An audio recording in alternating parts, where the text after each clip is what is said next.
आज हम डेमोन्स्ट्रेट करेंगे कंडक्टिविटी, जिसको हम स्पेसिफिक कंडक्टेंस भी कहते हैं, और इसको लेटर है कपा डिनोट करने के लिए। ये जो कपा है वो बराबर होता है जी स्टार और are.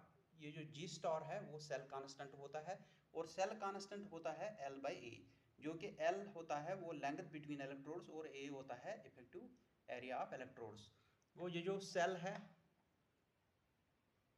Electrolytic cell, conductivity cell, यहाँ हम देखते हैं दो इलेक्ट्रोड्स हैं और इनके दरमियान 1 सेंटीमीटर का डिस्टेंस है जो कि एल है, और इनका एरिया है 1 सेंटीमीटर स्क्वायर हर एक का।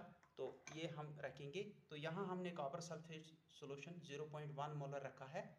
तो इसके अलावा यहाँ हमने एसी सोर्स रखा है, क्योंकि डीसी सोर्स से यहाँ इलेक्ट्रोलाइसिस होगी और इलेक्ट्रोलिसिस की वजह से आयन्स चेंज होंगे, तो हमने ये एसी सोर्स ही रखा। यहाँ सेटअप डाउन ट्रांसफार्मर है। तो ये पावर सोर्स है और ये मल्टीमीटर है जिससे हम करंट मेजर कर सकते हैं, क्योंकि ये जो कपा है वो बराबर होता है जी स्टार और आर, और जी होता है सेल कांस्टेंट, और ये जो आर है रेजिस्टेंस, इसके बदले हम जी लिख सकते हैं। जी यहाँ होता है कंडक्टेंस और वो होता है 1/r।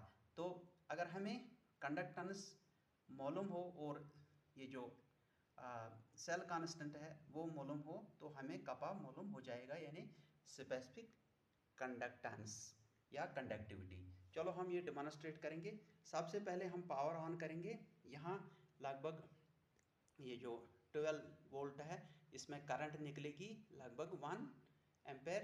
तो जब ये हम इलेक्ट्रोलाइट में डालेंगे करंट कम हो जाएगी, क्योंकि इलेक्ट्रोलाइटिक आयन्स जो हैं वो ज़्यादा कंडक्ट नहीं करते हैं। तो हम ये वेरिएशन नोट करेंगे और देखेंगे कितना इसमें वेरिएशन आ जाएगा, और हमें कंडक्टेंस मालूम होगी इस रिलेशन की मदद से।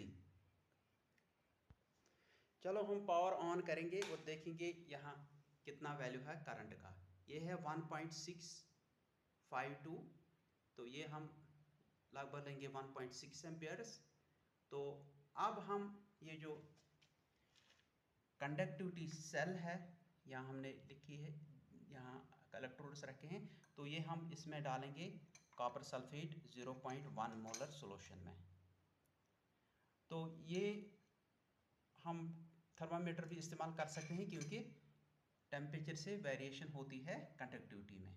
अब हम नोट करेंगे ये जो करंट है कितनी कम हो गई है। ये हो गई है 1.5। तो ये हम करंट यहाँ ये जो है रिलेशन इस्तेमाल कर सकते हैं कंडक्टिविटी